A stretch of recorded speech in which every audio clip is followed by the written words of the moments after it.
안녕하세요. 오늘은 중국의 신선 이야기입니다. 구독, 좋아요 꼭 부탁드립니다. 호남의 침주의 가난한 집안에서 태어나 편모스라에서 자라난 소녀라는 낭자가 있었다.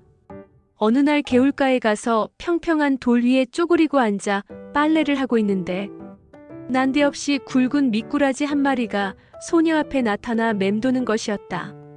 소녀는 그것을 바라본 순간 마음이 설레이고 황홀한 기분이 되어 잠시 무아의 경지를 헤매다가 문득 제정신으로 돌아왔을 때에 분명히 자신의 뱃속에 이상한 것이 자리 잡는 것을 느낄 수 있었다. 집에 돌아와 모친에게 그 이야기를 했으나 믿어주지를 않았다. 그러나 소녀의 배는 불러와 어김없이 10달을 채우자 사내아이를 낳았다.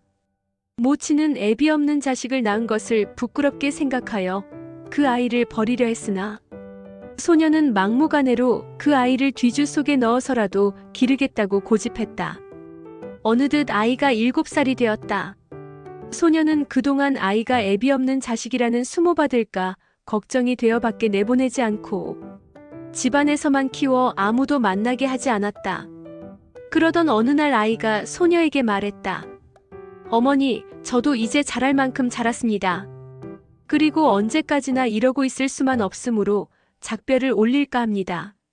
소녀는 대경실색을 해서 작별이라니? 세상을 모르는 어린 내가 어딜 가겠단 말이냐? 그러자 아이가 또렷이 말한다. 저는 인간의 자식이 아닙니다. 갈 데가 있으니 마음 놓으십시오.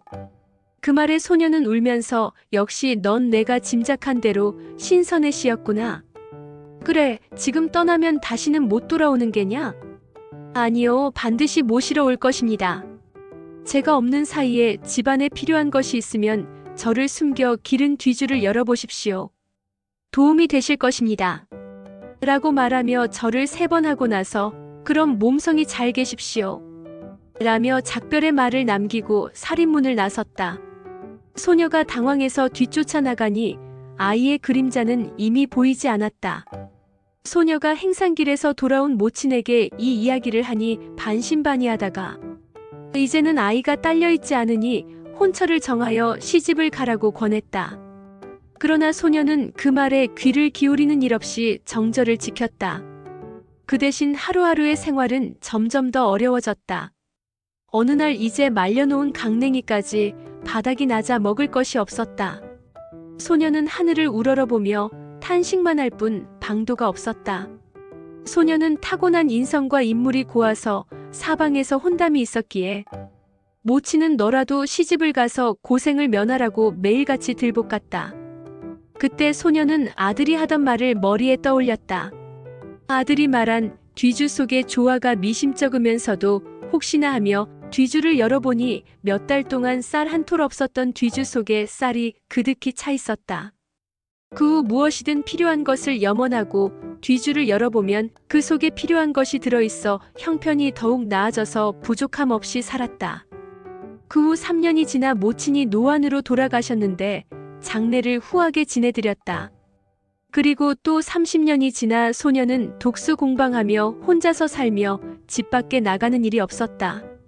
어느 날 이웃집 할머니가 소녀의 집으로 불씨를 얻으러 왔는데 그때 소녀는 혼자 마당에 멍석을 깔고 앉아 있었는데 소녀에게 그림자가 드리운 것을 알고 기이하게 생각을 했다. 아니 자네 어디가 아픈가? 라고 할머니가 물었다. 아니요, 할머니 오히려 요즘에는 마음과 몸이 가뿐한 것 같아요.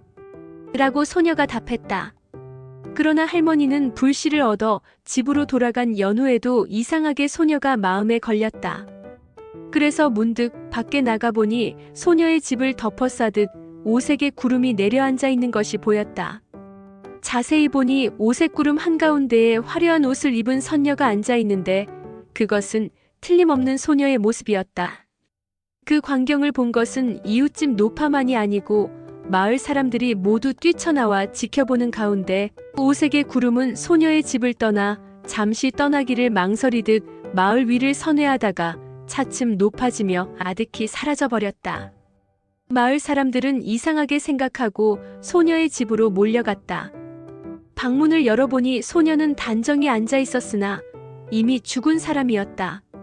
소녀에게는 일가 친척이 없었기에 그 장례 절차를 의논하고 있던 차, 잘생긴 젊은이가 마당에 들어서며 여러분, 생전에는 어머님이 크게 신세를 졌습니다. 감사합니다. 라고 인사를 한다. 마을 사람들은 앞서 소녀에게는 애비를 모르는 아들이 있다는 것을 눈치껏 알고 있었으므로 뒷일을 그에게 맡기고 돌아갔다. 젊은이는 소녀를 장사 지내자 무덤 가까운 곳에 복사나무 2그루를 심었다.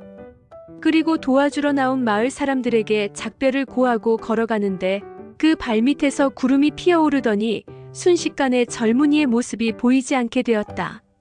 한편 소녀가 묻힌 무덤가의 복사나무에서는 이듬해 꽃이 피고 탐스러운 열매가 맺었는데 그 열매는 유달리 크고 향기가 짙어 곧 이 지방의 특산물이 되어 마을 사람들에게 경제적으로 많은 도움을 주어 지역에서 아주 잘 사는 마을로 소문이 나게 되었다. 그 후 이 고장 사람들은 그 과일나무를 소선도라고 불렀고 해마다 소녀를 위한 제사를 지냈다고 합니다. 이상으로 고대 아사에 대한 이야기였습니다.